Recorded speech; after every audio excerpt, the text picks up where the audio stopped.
What's up, guys? Welcome to another episode of Two Dudes Reviews. It's Jake here going solo, and I am reviewing another video game. It's been a while since I've actually reviewed anything. Resident Evil 7 was our first video game review we had on the web or on the YouTube page, and today I'm going to be reviewing another horror-based game, I guess you'd say. It's a game called Little Nightmares by Tarsier Studios, I believe is how they pronounced it. They're from Sweden, so I'm not going to be exactly accurate on it. The game came out on Xbox One, PlayStation 4, and PC in April. But the reason I waited on doing the review is because the first DLC of Secrets of the Maw dropped. It's called The Depths. I wanted to go ahead and include that in the review itself.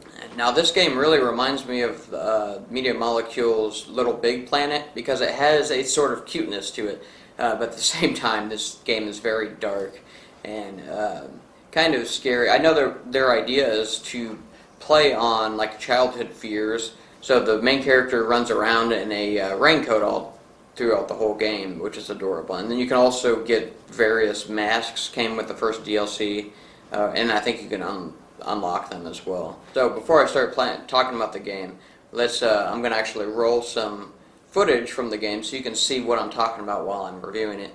The first thing that I really love about this is it's very artistic, which is what I love about video games. People don't give it enough credit. They are an art form. You play a little kid that is running around in this ship. At the beginning of the game, you just wake up from having a nightmare and you're on the ship. They really didn't give any backstory. They just kind of go into it from there. But the graphics on this thing are amazing. At one point, I just stopped, just watched the game interact with itself, the scenery. I was sitting underneath of a bed, actually hiding from one of the monsters that ran into the other room, and I just sat there and watched a cupboard door just swing open, back and forth, and the lights swing by and twitch, and I watched a can roll around on the ground. And I was just really impressed with the physics of the game itself. It wasn't very long. I think I completed it in about 4 hours on the first take. You will die a lot, but the mechanics of the game are, I don't want to say they go against you, because they don't.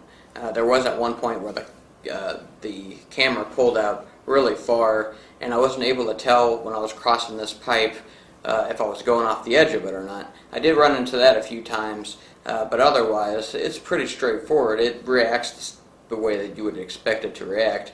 There is no random monster just grabbing you out of nowhere. They do have to be by you. There was a time where I was jumping away from a monster. I thought he got me, but somehow I made it by him. So it's none of that crap where they're going to be really harsh on you as a gamer. It's, for the most part, pretty standard. But the reason why you'll die a lot is because it is a very complex game.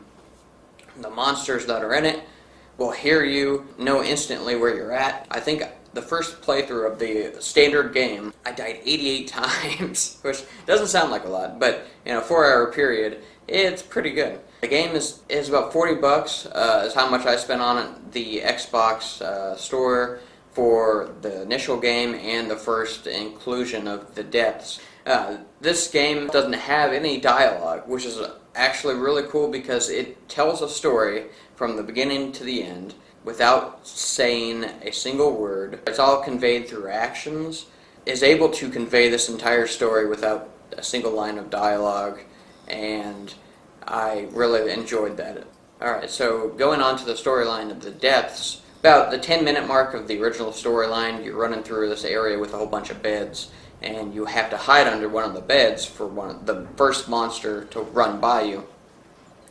And you might see him in the B-roll that's playing. You run through, and you see all these things on the bed moving, and it doesn't really ever play back into that. You just kind of move on. And, well, The Depths follows a different kid. You're not playing the original kid because that storyline ends. This takes place while the first storyline's going on, which is kind of cool.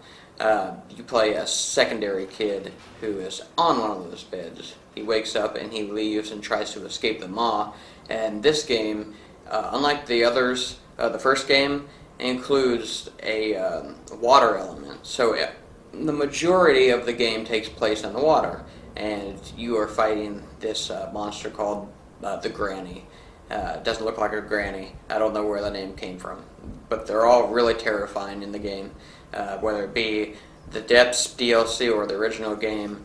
But the Maw, it lasts about, I'd say probably an hour in total play, but that's about a fourth of what the original game was. And that's what they said in the DLC. There's 4 DLCs, and they're going to add up to the length of the initial story. So I really applaud that. Unfortunately, I don't think there's any season pass that they had with it, so you have to buy them all separately, but I'm okay with that. To score the Little Nightmares main storyline, I'm going to give that a 4 out of 5.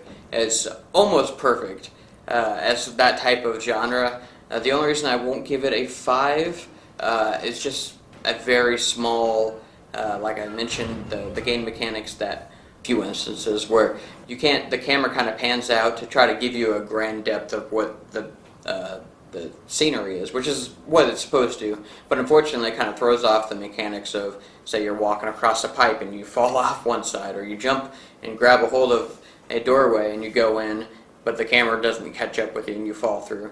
So I think the camera is the only thing that would be holding this game back from a perfect score of 5 out of 5. But the game itself is amazing. I highly suggest people to go get it. And a score for the Depths, the first Secret of the Maw DLC, I'm giving that a 4 out of 5 as well. It keeps all the great mechanics from the first game and kind of touches on them and tweaks them because of the water element, which is really cool. The only reason I'm not giving that a 5 out of 5 was it seemed a little slow compared to the other one. But that's what these games are. They're slow. They're supposed to be enjoyed over time, and you take your time, but you enjoy the elements that you're in. So yeah, I'm going to be giving both of them 4 out of 5s, and be sure to go download them if you're looking for a nice, casual, creepy, artistic style game, especially if it's a platformer you're looking for, because that's what this game is. It's a platformer. But again, thanks for watching. I hope I didn't give away too many spoilers, and be sure to check us out and subscribe to our channel so you can see all the other reviews that we have going on. Thanks a lot.